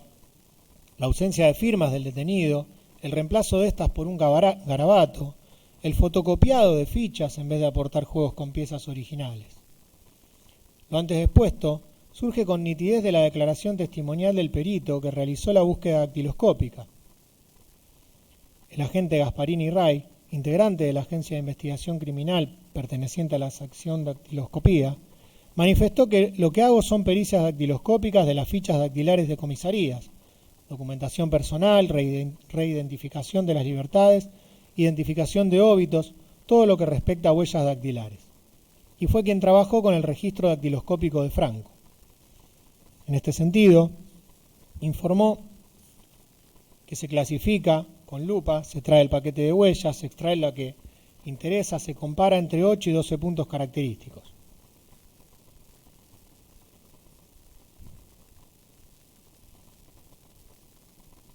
Preguntado sobre los requisitos que deben reunir las fichas, mencionó que tienen que estar los 10 dedos plasmados o acta que indique faltante, datos filiatorios, buen rolado o nitidez de los dígitos. Y en cuanto a la nota de estilo de la comisaría que la acompaña, señaló que si es por inserción de causa, acta de procedimiento y nota de elevación de la comisaría, excepto que sea solo a los fines de establecer la identidad de la persona, en la que no se requiere acta de procedimiento.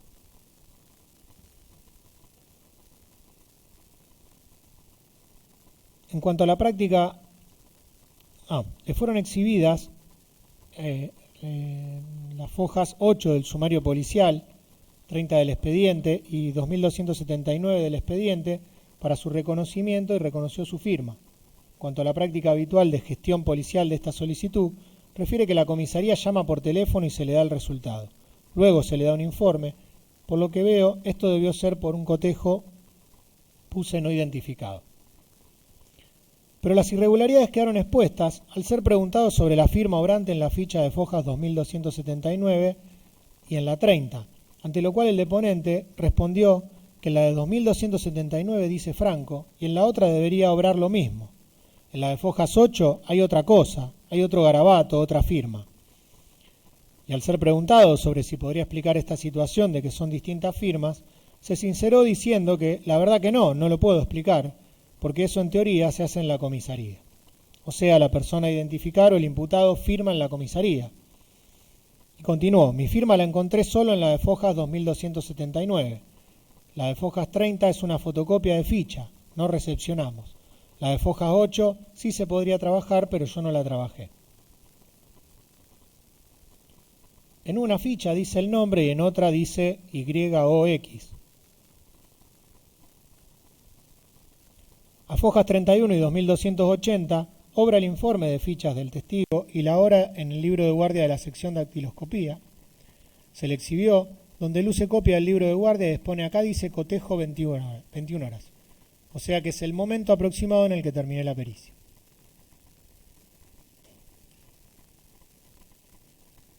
En relación al tema fichas, debe vincularse con la función asumida por el cabo de cuarto Benítez, quien declara haber tomado los datos y huellas de Franco para las fichas dactiloscópicas. Asume que lo realizó en la cocina de la seccional. Si bien esta agente se intenta mostrar colaborativo con el resto de sus colegas, en particular con el sumariante, que es quien debe procesar fichas a los fines de remitirlas para su compulsa, ninguno de los oficiales asume lo inexplicable en términos de la declaración del perito Gasparini Ray,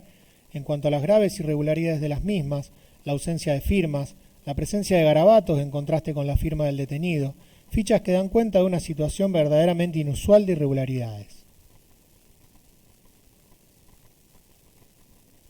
El requerimiento legal de confección de fichas es simple, deben estar firmadas por el detenido, estas no lo estaban,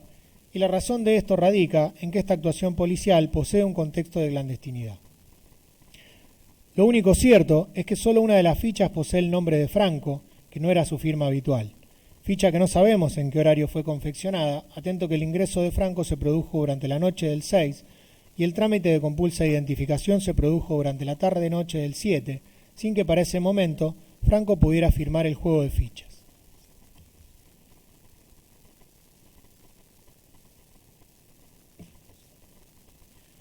Otro de los puntos centrales, en cuanto a la impostura de este procedimiento, está vinculado a la falsa actuación de la médica policial, doctora María Elena Celaya. Según consta en el libro de guardia número 15, en el horario de las 16 del día 7 de octubre de 2014, se hace presente en la seccional séptima la médica policial doctora María Elena Celaya, quien habría revisado a Franco Casco y dictaminado sobre el estado psicofísico de Franco Godoy, que se encontraba desorientado en tiempo y espacio.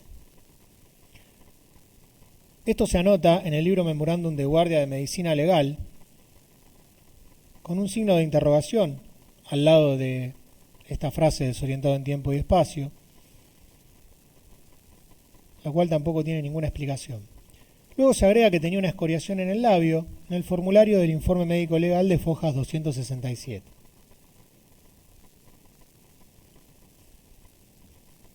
Es importante detenerse aquí, atento a que resultan notorias y sumamente graves la falsa presencia de la médica policial en la seccional séptima en el día y horario invocados y la inexistente constatación del estado de salud de Franco Casco, debido a las distancias entre seccionales policiales en la ciudad de Rosario y horarios prácticamente superpuestos o de imposible realización de su itinerario el día 7 de octubre de 2014. Sucede que el móvil policial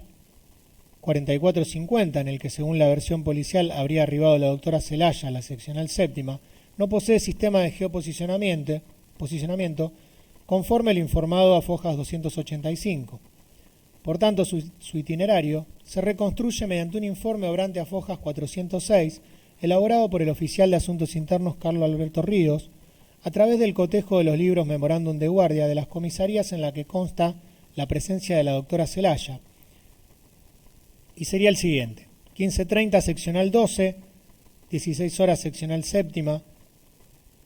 16:15 seccional 15, 16:30 seccional 32, 16:45 seccional 23 de Funes. De lo antes expuesto, surge que en el itinerario de la médica policial, no importa cuál sea, ni las distancias entre una seccional policial y otra, sea en el centro, sur, norte, oeste de Rosario o fuera de nuestra ciudad, siempre demora 15 minutos entre una revisión y otra, hecho que aparece como abiertamente falso e improbable. Conforme a la declaración de Oscar Rubén Álvarez, quien se desempeñaba como chofer de los médicos de medicina legal de la Unidad Regional 2 de Policía, el tiempo promedio que demoran los profesionales con cada paciente es entre 15 y 20 minutos. La misma doctora Celaya, al declarar ante el inspector de Asuntos Internos Javier Bordón, en fecha 1 de noviembre del 2014, manifestó que demoraba entre 5 y 10 minutos con cada paciente. Perfojas 270. En el mismo sentido declaró ante este tribunal el cabo de Cuarto Benítez, quien manifestó que hay veces que un médico por ahí se queda 5 o 10 minutos entre que viene y se va. A pedido del fiscal Apanovic, se elaboró un informe obrante a Fojas 2792, en el que se registra, mediante la utilización del móvil policial número 4390, el tiempo de traslado entre comisarías, y en el que se constata que entre la seccional 18 y la séptima hay 12 minutos, entre esta última y la 15 hay 19 minutos, entre la 15 y la 32 hay 16 minutos, entre la 32 y la tercera 24 minutos, desde la tercera a la 23 36 minutos, y desde esta última a la 20 otros 20 minutos. Por lo tanto, si observamos las distancias supuestamente recorridas y el tiempo mínimo que la doctora debió permanecer en cada comisaría, más el tiempo cronometrado en este informe objetivo, se evidencia que resulta imposible efectuar tales recorridos y atender a los detenidos en tan escaso margen de tiempo. A lo dicho, se agrega lo informado en el marco de las audiencias de habeas corpus los días 30 y 31 de octubre del 2014 por ante la justicia provincial por varios agentes policiales.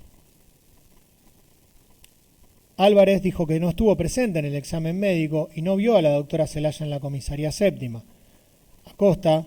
responde que tampoco vio a la doctora Celaya en la comisaría séptima.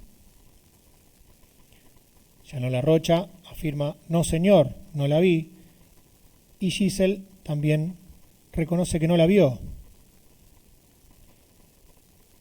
Se desprende de las declaraciones policiales de todos los supuestamente actuantes en el sumario cuestionado que ninguno de ellos vio a la doctora Celaya en la comisaría ese día y horario en el que ellos mismos a posteriori afirman que habría ocurrido la mentada revisión médica. En ese mismo sentido, en ocasión de prestar declaración indagatoria ante este tribunal, en fecha 16 del 12 del 2021, César Acosta reiteró no haber visto a la doctora Celaya. En este caso son coincidentes todas las manifestaciones de los propios agentes, ninguno de los cuales vio a la doctora en la comisaría. El único agente policial que asume un rol activo en el armado de la coartada policial de detención el día 7 de octubre y en relación a la presencia de la doctora Celaya, que legitimaría el sumario policial, es Benítez, quien tenía la función de cabo de cuarto en este tramo de la privación de libertad de Franco Casco, según versión policial, y fue quien en el marco de su declaración indagatoria asumió que fue quien llevó a Franco hasta la cocina de la comisaría a los fines de la falaz revisión médica, al manifestar que llega la médica de policía, por lo general los que vemos al médico somos el cabo de cuarto y la oficial de guardia. En este caso, cuando llegó la doctora Celaya, lo llevo para el lado de la cocina para que nadie vea el examen.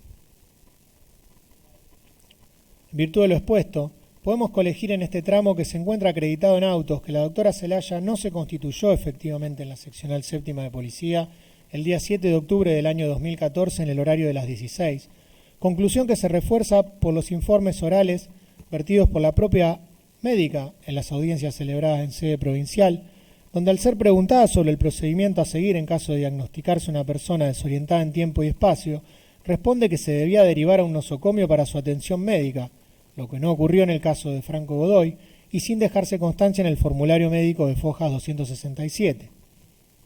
De igual modo, todas estas circunstancias que nos permiten concluir que la doctora Celaya no estuvo en la seccional séptima, también abonan al hecho de ocultamiento y de la clandestinidad de la detención de Franco Casco, por cuanto una de las obligaciones ineludibles ante una detención radica en la constatación del estado de salud y o físico de la persona detenida por un profesional médico al momento del ingreso a la misma. Claramente, este hecho, que en la construcción de la coartada policial persigue otorgarle un elemento de consistencia al armado del procedimiento y detención de Casco, evidencia falsedad en cada una de las actuaciones del sumario policial, tornándolo falaz en todo su contenido.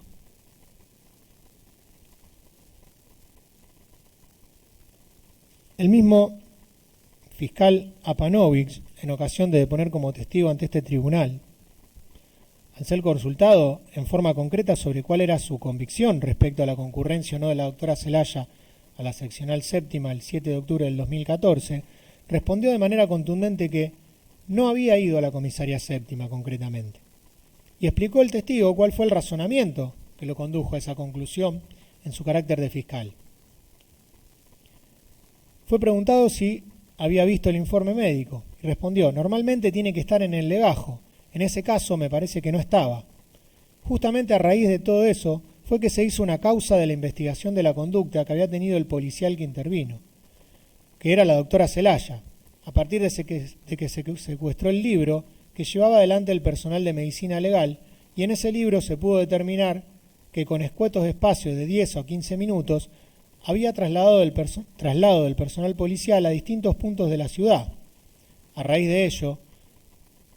hice hacer un informe que con un móvil policial que se tomaran los tiempos de cuál era el traslado entre comisarías, incluso tomando en cuenta el día en que Casco había estado detenido. Y bueno, los tiempos eran otros. Por eso se hizo una imputación a la doctora Celaya por incumplimiento de los deberes de funcionario público o falsedad ideológica. Y preguntado si recordaba cómo ingresó ese informe médico, respondió: creo que lo había traído ella, porque fue un cuestionamiento que se hizo también en la audiencia de habeas corpus, me parece, de que no estaba el informe médico y que creo que lo agregó después la doctora, pero que ella lo tenía supuestamente en su poder. Todo surgió a partir de que ella presta declaración en la audiencia de habeas corpus, donde el juez le pregunta ciertas cuestiones y era como que no tenía una respuesta certera, porque no estaba el acta, no me acuerdo. A partir de ahí fue que tomé determinación del secuestro del libro de guardia y también de hacer esa prueba de cuánto tiempo insumía trasladarse de una comisaría a la otra, porque no coincidían los tiempos del libro de guardia, cada 10 o 15 minutos estaban en una comisaría distinta, totalmente alejada una de la otra. Se contradice este punto con lo declarado por el acusado Gisel, quien manifestó ante este tribunal, con mendacidad, que luego de no lograr constatar el domicilio de Casco, vuelvo a llamar al fiscal para saber cómo procedíamos. Casi no pude hablar porque me dijo que estaba muy ocupado. Le informo también sobre el informe médico que había dejado la doctora Celaya. Preguntado si había hablado con la doctora Celaya, refirió que no, porque yo no hablo con la médica de policía, no la vi. Dejó el informe en la guardia y no recuerdo si me lo entregan o lo busco cuando paso por la guardia. Sin embargo, la doctora Celaya declaró ante el inspector Bordón que le dije al oficial de guardia que el examinado estaba desorientado en tiempo y espacio y que le iba a confeccionar el informe médico para que lo pasen a buscar por medicina legal. Por su parte, el oficial de Asuntos Internos Carlos Río declaró ante este tribunal que cuando nosotros fuimos a la comisaría recibimos copia de las actuaciones y faltaba el informe médico. Y le dijimos al fiscal: mire, acá falta este informe. Entonces el fiscal ordenó que busquemos copia del libro de guardia de medicina legal y con las constancias de dónde estuvo la médica antes y después de haber estado en la séptima se hizo un informe. ¿Dónde estaba el informe? En la guardia de la seccional, en el poder de la doctora Celaya, en medicina legal. Nadie lo sabe porque todos mienten. Recientemente, en fecha 3 del 4 del 2023, en acuerdo de la Sala A, dentro del expediente número FRO 22074-2014-73, CA42, caratulado Guillermo Hernán Gisel y otros sobre desaparición forzada de persona víctima Franco Casco, la Cámara Federal de Rosario confirmó el procesamiento de la doctora Celaya como autora del delito de encubrimiento, previsto y penado en el artículo 277, inciso A, con la agravante prevista en el inciso 3, A y D del Código Penal. Es decir, este nuevo acto sumarial del que participa la doctora Celaya resulta importante en el armado de la versión policial, que busca presentar la situación de privación ilegal de la libertad y cautiverio de Franco como una situación de detención regular, en la que se habrían cumplimentado todos los protocolos de actuación policial para este tipo de detenciones, acto que debe entenderse como parte de una serie de graves irregularidades en la actuación policial, como ya lo venimos analizando.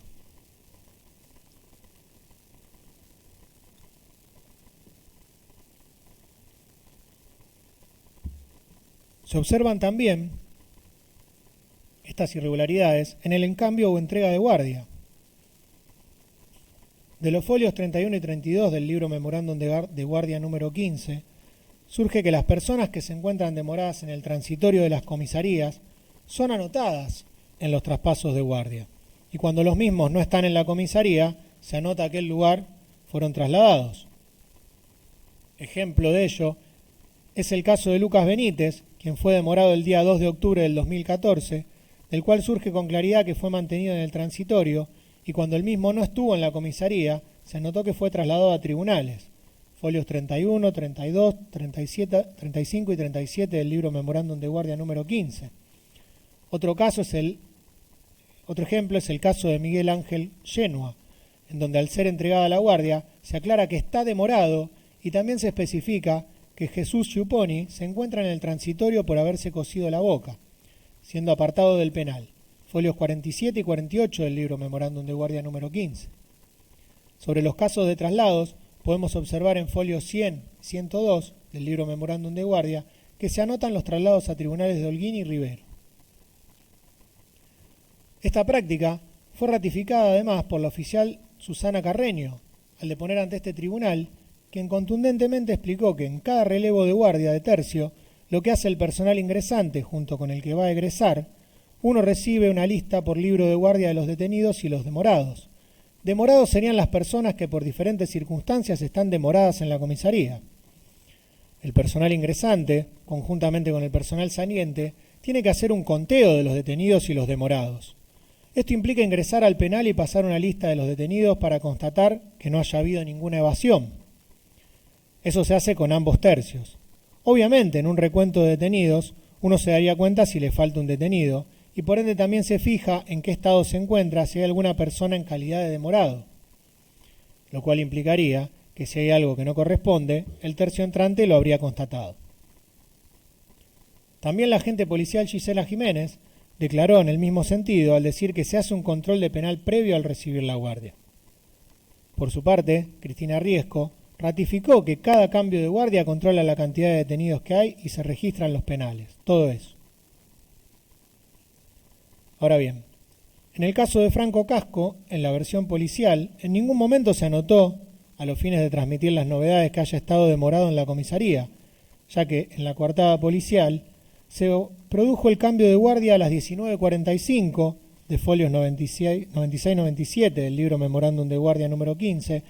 donde no se asienta que Franco estuviera demorado allí, ni tampoco que hubiera sido trasladado. Es decir, Franco fue detenido el día 6, pero se lo mantuvo de manera ilegal o clandestinamente sin registrar su presencia dentro del calabozo durante la noche del día 7. Es nuevamente el agente Benítez quien intenta brindar una explicación inverosímil sobre los motivos de la ausencia de registro de Franco como demorado en el cambio de guardia. ¿O será que Franco ya no se encontraba más en el calabozo transitorio el día 7? Benítez manifestó, intentando seguir el guión del relato policial, que después del horario de las 20:20 se realiza control de penal y relevo de cabo de cuarto. Participa del mismo Gianola Rocha conjuntamente con el personal de ambos tercios, según obra en el libro de guardia. Cuando se hace el control de penal, se hace con Franco en la calle, dijo textualmente Benítez, y argumentó que no dice en el transitorio Franco Godoy porque no estaba. Seguramente no estaba. En relación a esta afirmación, al momento de control de penal y cambio de cabo de cuarto, de que el mismo se hiciera con Franco fuera del calabozo, en calle, su afirmación es inconsistente y contradictoria con las propias anotaciones del libro de guardia, en el que se consigna que Franco se encontraba dentro de la comisaría al horario de las 20:20 horas, siendo asentado esto con posterioridad al mencionado control de penal. Concretamente, a las 20:20 se registra primero el regreso de Franco junto a los agentes Guerrero y Silva y posteriormente el control de penal y cambio de cabo de cuarto, lo que evidencia que el agente Benítez miente. Franco no estaba en el transitorio, por lo que había ocurrido durante la noche.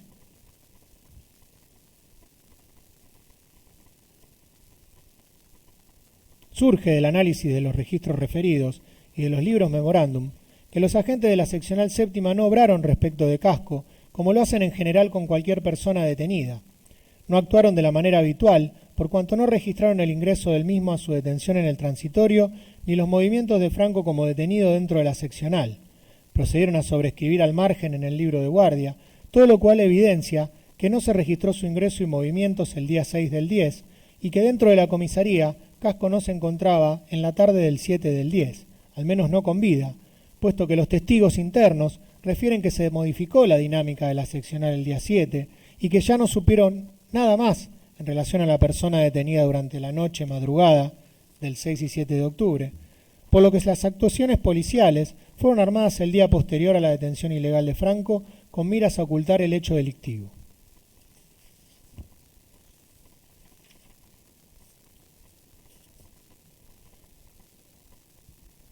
Otro elemento a considerar en este marco es la orden de libertad. En la audiencia de habeas corpus, declaró Álvarez, haciendo referencia al llamado de Llanola Rocha al fiscal Campos, que en esa comunicación se lo pone en conocimiento del estado en el que se encuentra esta persona, de que evidentemente ya estaba mejor.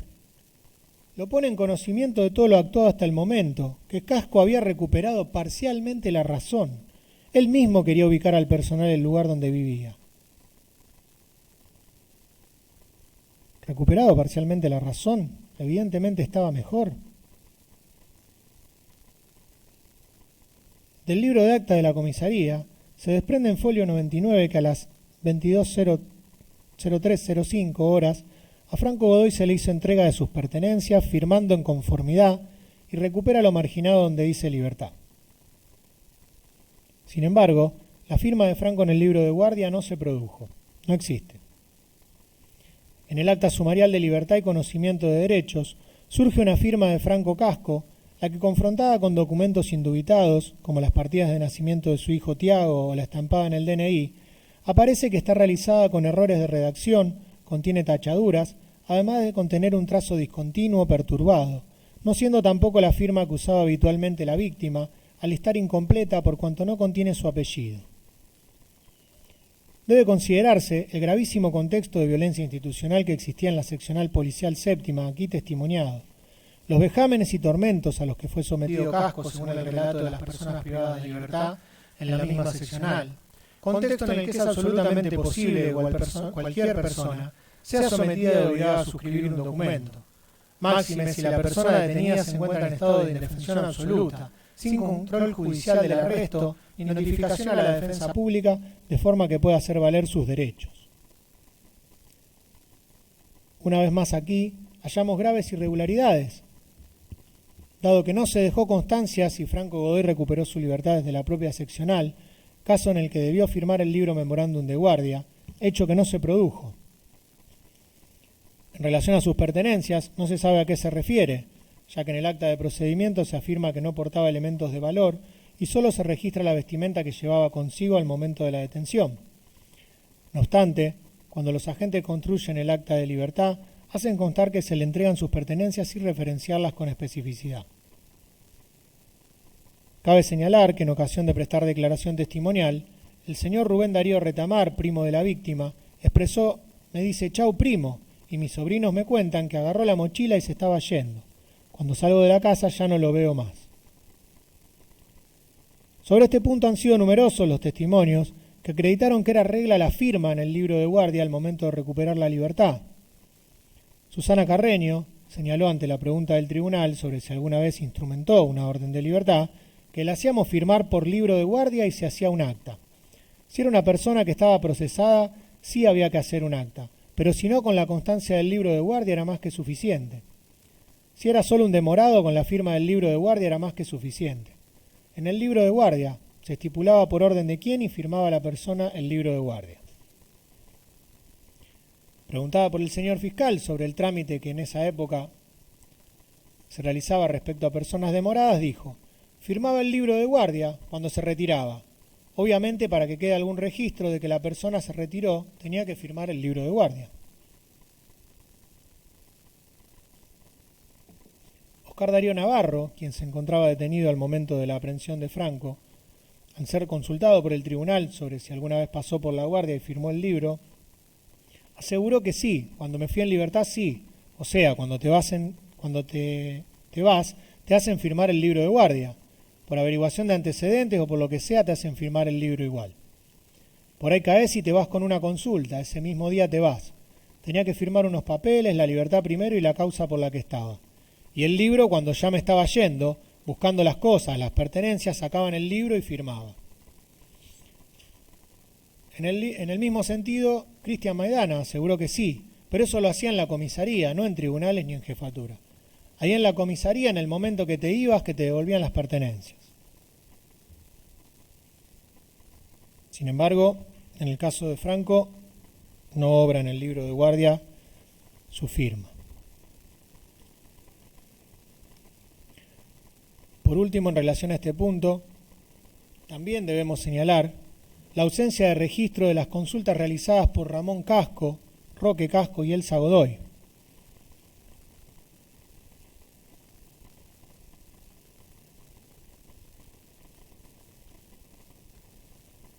Todos ellos manifestaron oportunamente la cantidad de veces que concurrieron a la seccional séptima, siendo atendidos por diferentes agentes. En esas 6 oportunidades que contabilizamos que se hicieron presentes en la seccional para buscar información sobre su hijo, fueron atendidos de manera despectiva, les brindaron información confusa, contradictoria, los mandaron a buscar al Crotario, al Parque España, a la terminal, reticente y sin prestar ninguna colaboración para la búsqueda de Franco. Ninguna de estas asistencias a la comisaría, ningún reclamo, ninguna solicitud, ningún requerimiento y ninguna reunión, incluso con el comisario a cargo de la seccional, fueron registrados o asentados en el libro memorándum de guardia como debió suceder.